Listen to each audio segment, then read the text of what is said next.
وحده لا شريك له وأشهد أن محمدا عبده ورسوله اللهم صل وسلم وبارك على نبينا محمد وعلى آله وصحبه ومن تبعهم بإحسان إلى يوم الدين أما بعد.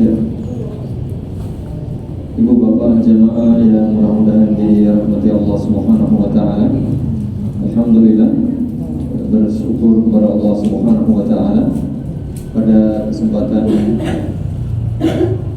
pagi hari ini kita masih diberi waktu, kesehatan, keamanan dan taufik oleh Allah Subhanahu wa taala untuk melanjutkan belajar bersama kita. Semoga mendapatkan ilmu yang bermanfaat, mendapatkan kebaikan dan menjadikan majelis kita menjadi majelis amal soleh yang membawa kebaikan di dunia dan berbuat timbang kebaikan kita kelak pada hari kiamat. Baik, kita lanjut. Terakhir penjelasan kita tentang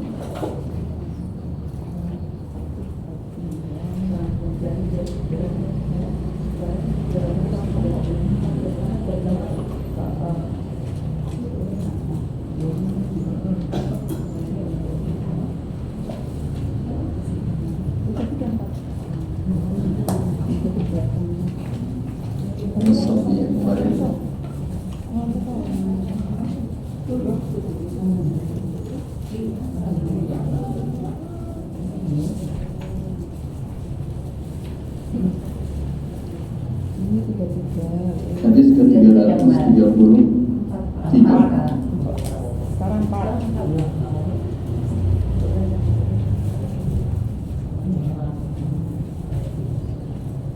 Betul ya, 333 masih pada bab bi'an ya kemarin. Kemudian juga ada itu bab tentang mengikutkan nasab.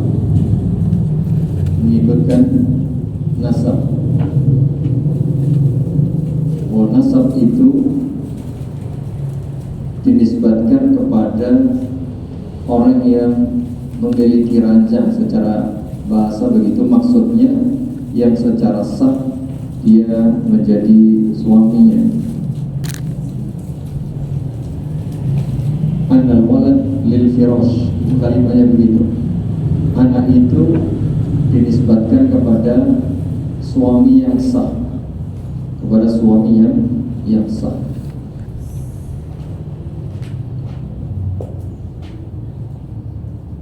Berikutnya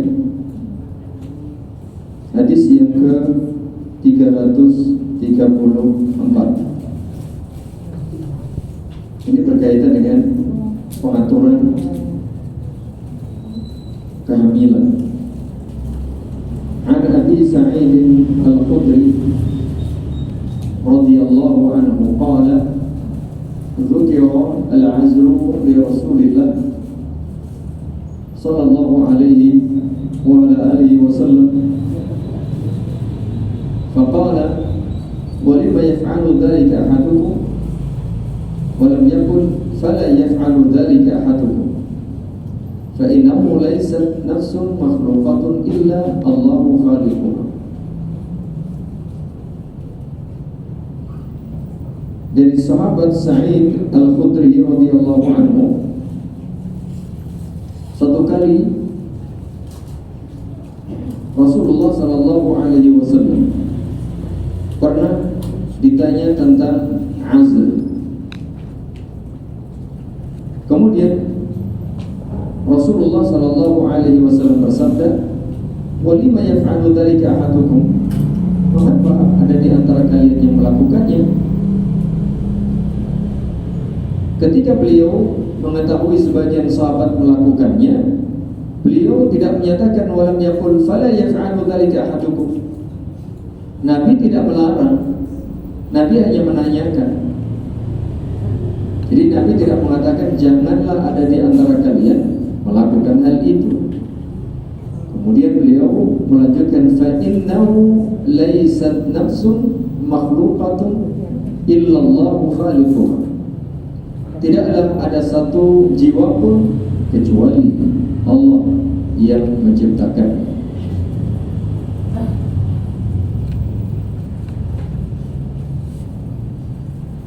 Jadi Azal paham ya. Jadi ini bahagian dari pengaturan kehamilan.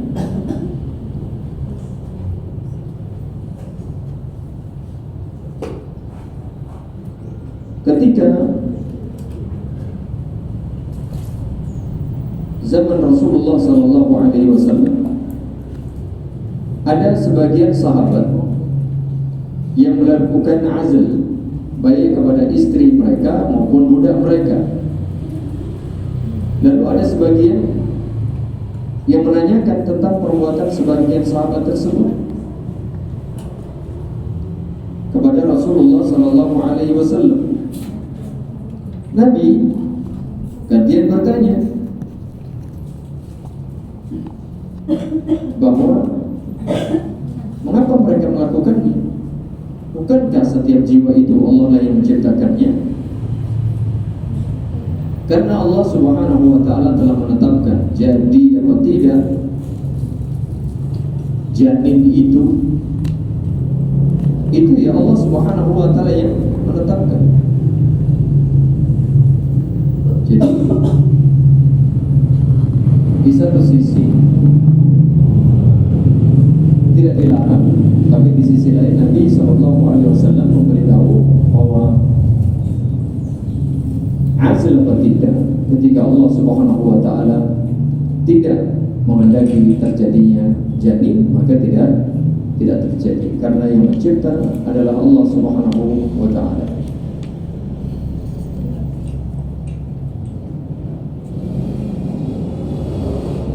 Kemudian mari kita lihat hadis berikutnya.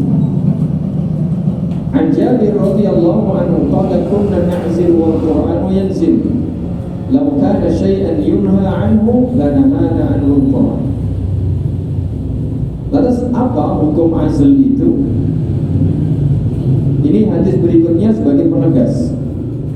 Kalau hadis tadi yang kita baca seakan Nabi mengingkari meskipun beliau tidak dengan tegas. Tetapi hadis atau riwayat atau asar yang kedua dalam masalah ini, yaitu dari sahabat Jabir radhiyallahu anhu, kami dulu biasa melakukan azan. Padahal saat itu Al-Quran juga masih turun. Law kana syai'an yunha anhu, andaikan azal itu sesuatu yang dilarang, pastilah lanahana anhul Quran, pastilah ada ayat Al-Quran yang melarang. Tetapi sampai Nabi SAW wafat, tidak ada satupun larangan dari Al-Quranul Karim. Sebagaimana diketahui jamaah, setiap peristiwa, setiap hal yang terjadi pada zaman Nabi SAW, jika hal itu bertentangan dengan agama, pasti langsung ditegur oleh Allah Subhanahu wa ta'ala, pasti langsung dikasih tahu hukumnya oleh Allah Subhanahu wa ta'ala kepada Nabi, supaya Nabi SAW menyampaikan kepada sahabat dan kepada umat.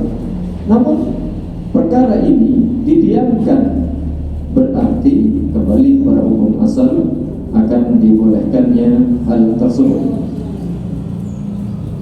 Dari